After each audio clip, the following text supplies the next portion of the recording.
Hello, I'm Tomasz Szulc-Jago and I started a few months ago as Campaigns Director here at Oxfam, and today I'd like to give you a brief overview of what our campaigning agenda is going to look like in 2008, hoping that there'll be many things in it for you to help Oxfam's fight against poverty and suffering.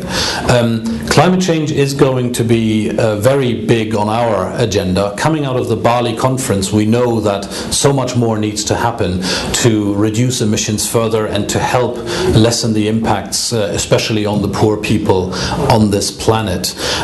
Here in the UK, we'll work on issues like fair trade, and the Fair Trade Fortnight in February is going to be a great opportunity for our campaigning. And of course, we will look at further progress for the Millennium Development Goals. There'll be events around working with the private sector, companies and businesses that need to pick up responsibility and do more.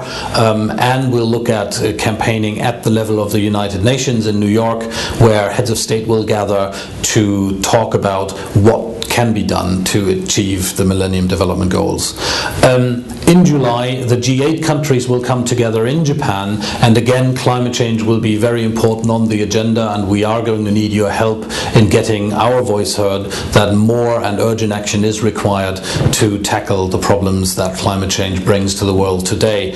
Also on the agenda will be health issues, and the access to essential services such as health and education will remain prominent on Oxfam's campaigning agenda.